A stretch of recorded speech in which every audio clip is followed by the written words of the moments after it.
Hello student, good morning. Welcome back to online class. Today we have new chapter, that is simple interest and compound interest. Let's see what are here in this chapter. So as we have new chapter, simple interest and compound interest. So simply you understand that there are two type of interest. One is simple interest, second one is compound interest. Now question comes in mind, what is the meaning of interest? So interest is an additional amount. Interest is an additional amount paid by the borrower to lender for the use of sum of money. What is the meaning of this one? Suppose there are two persons. One person is A and second person is B. A asks sum of money from B. B had given suppose rupees 100 to A. So A is borrower, okay, and B is lender, because B lent the money and A get the money. So A becomes borrower and A got 100 rupees for a certain period of time to use this money, okay, and B wants some extra money except this money, okay. So after a time period, A had returned 130 rupees to B, but B had given only 100 rupees to A and A had given 130 rupees. It means extra money is 30 rupees here. So this extra money is called the interest, okay. Now let's see principal.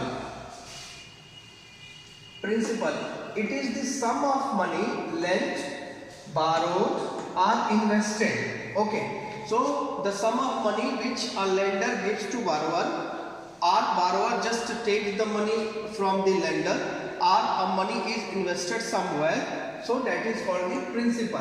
And amount means principal plus interest, that is called amount. So A is equal P plus I is interest, P is principal, A is amount, and formula of interest is principal multiply rate of interest multiply time upon 100. Okay, question number 1. Question number 1 is principal is rupees 4,000, rate of interest is equal 7.25% per annum. Per annum means per year, okay, and time is given 4 years and 6 months. So here time is having two units, one is year, second one is month. So let change the months into years, because rate of interest is taken as per annum, means per year. So we have to change the unit of months into year. So 4 years and 6 months means 6 upon 12 years, because 1 month is equal to 1 upon 12 years, okay. So 6 months means 6 upon 12.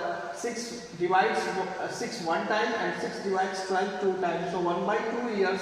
Now 4 plus 1 by 2 years, 2 4s are 8 plus 1, 9 upon 2 years.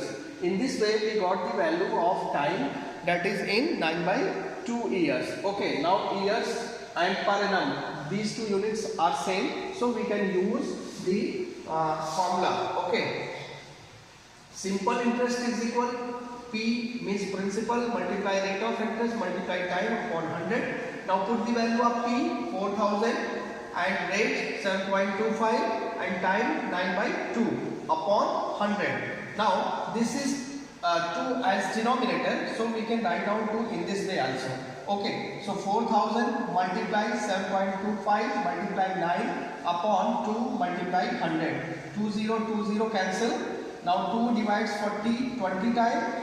20 multiply 7.25 multiply 9. If you multiply all these three numbers, you have 1,305. So 1,305 rupees is the simple interest, okay. Now let's see what is amount.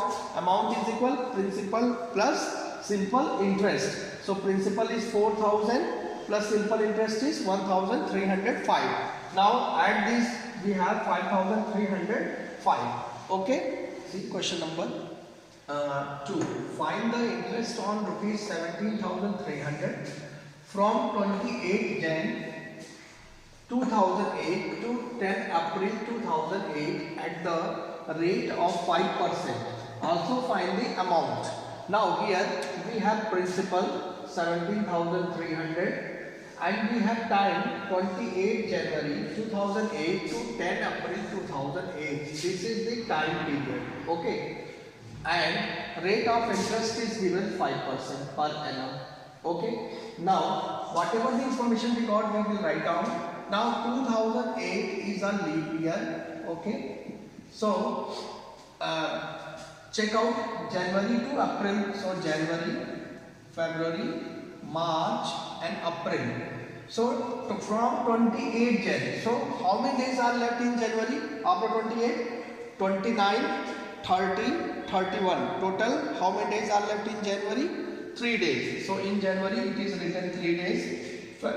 2008 is leap year, so February is having 29 days. March is having 31 days and last day 10 April. So 10 write down. Now add this, you have 73 days. Now it is in days and rate of interest is in year. So first we will match these two units. So days will be converted into years. So 1 day is equal 1 upon 365 years. Okay. So here 73 upon 365. Now it is there. Time is equal 73 upon 365 years. Use the formula of interest. Interest is equal PRT upon 100. Put the values. P 17,300. Rate of interest 5 and time is equal 73 upon 65. Now here it is divided by 100. So in division part it is 100. 2020 cancel. 5 divides 365 73 times. 73 divides 73 one time. So interest is equal rupees 173. Now amount equal. Amount is principal plus interest. So principal is 17,300 and interest is 173. Add them, we have 17,473.